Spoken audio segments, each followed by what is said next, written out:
ക്രിസ്തുവേശുവിൽ എല്ലാ ശ്രോതാക്കൾക്കും സ്നേഹവന്ദനം.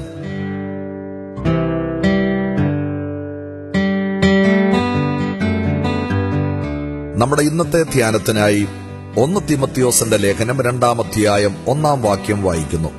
ഒന്നാമതായി സകല മനുഷ്യർക്കും വേണ്ടി അപേക്ഷയും പ്രാർത്ഥനയും മധ്യസ്ഥതയും സ്തോത്രവും അർപ്പിക്കണമെന്ന് ഞാൻ നിന്നെ പ്രബോധിപ്പിക്കുന്നു.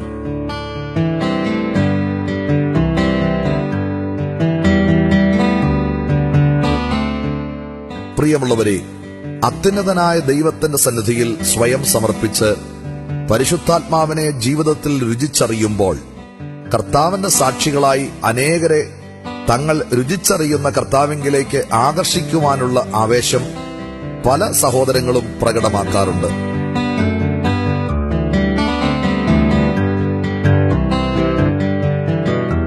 ആ ആവേശത്തിൽ വചനഘോഷണത്തിനിറങ്ങുന്നവരും അനുഭവ സാക്ഷ്യങ്ങൾ പറയുന്നവരും ദൈവത്തിനു വേണ്ടി മറ്റ് പ്രവർത്തനങ്ങളിൽ ഏർപ്പെടുന്നവരും അനേകരാണ്. ഇങ്ങനെയുള്ള പ്രവർത്തനങ്ങൾ കൊണ്ട് ദൈവത്തിനു വേണ്ടി പ്രവർത്തിക്കുന്നുവെന്ന ആത്മസംതൃപ്തിയോടെ മുൻപോട്ടു പോകുന്നവർ തങ്ങളുടെ പ്രവർത്തനങ്ങളാൽ എത്ര സഹോദരങ്ങൾക്ക് കർത്താവിനെ ജീവിതത്തിൽ രുചിച്ചറിയുവാൻ കഴിഞ്ഞിട്ടുണ്ടെന്ന് അവലോകനം ചെയ്യാറില്ല.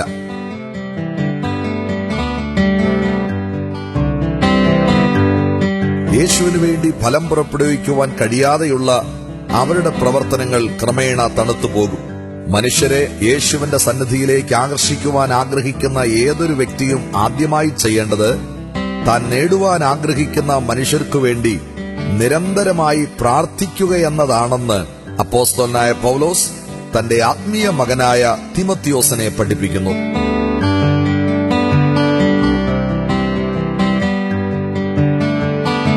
മനുഷ്യരോട് ദൈവത്തെക്കുറിച്ച് പറയുന്നതിന് മുമ്പ് ആ മനുഷ്യരെക്കുറിച്ച് നീ ദൈവത്തോട് പറയുക എന്ന് ഒരു ഭക്തൻ പറഞ്ഞിട്ടുണ്ട്. കർത്താവിന് വേണ്ടി നേടുവാൻ ആഗ്രഹിക്കുന്ന വ്യക്തികൾക്കായി പ്രാർത്ഥനകളിൽ നാം കർത്താവിനോട് യാചിക്കണം. നമ്മുടെ പ്രാർത്ഥനകളും യാചനകളും മധ്യസ്ഥതകളും കൃതജ്ഞതകളും സ്തോത്രങ്ങളും നമുക്ക് മനുഷ്യരെ പിടിക്കുവാനുള്ള ആത്മീയ വലകളാക്കി കർത്താവ് നമ്മുടെ കരങ്ങളിൽ തരും. അങ്ങനെ നമ്മുടെ പ്രവർത്തനങ്ങൾക്ക് യേശുവിങ്കലേക്ക് ആത്മാക്കളെ ആകർഷിക്കുവാൻ കഴിയും.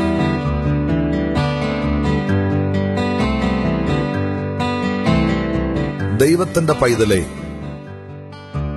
ദൈവത്തിനു വേണ്ടി പ്രവർത്തിക്കുന്നുവെന്ന് അഭിമാനിക്കുന്ന നിനക്ക് കർത്താവിന്റെ സന്നിധിയിലേക്ക് എത്ര പേരെ ആകർഷിക്കുവാൻ കഴിഞ്ഞിട്ടുണ്ട്?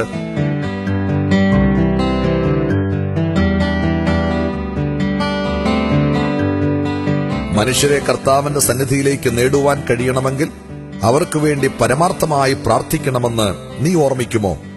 നീ നേടുവാൻ ആഗ്രഹിക്കുന്ന കുടുംബങ്ങൾക്കു വേണ്ടി ഈ നിമിഷം മുതൽ പ്രാർത്ഥിക്കുവാൻ നിനക്ക് കഴിയുമോ?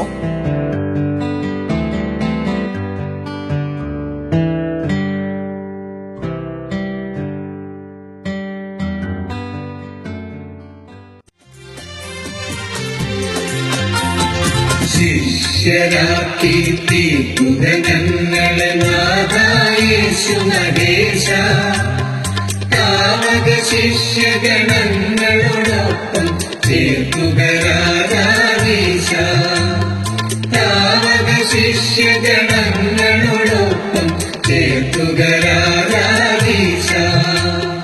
പാപം പെരുകി പാപികൾ നിറയും പാരിടത്തിൻ നടുവേ, പാപം പെരുകി പാപികൾ നിറയും പാരിടത്തിൻ നടുവേ, നാരാനാഥൻ യേശുവിൻ സ്നേഹം ഭക്തരിലെങ്ങും പകരാം. നാരാനാഥൻ യേശുവിൻ സ്നേഹം ഭക്തരിലെങ്ങും പകരാം. ശിഷ്യരാക്കി തീർക്കുക ഞങ്ങളെ നാഥായേശുനദേശ, താവക ശിഷ്യഗണങ്ങളോടൊപ്പം ചേർക്കുക രാജാധീശ, താവക ശിഷ്യഗണങ്ങളോടൊപ്പം ചേർക്കുക രാജാ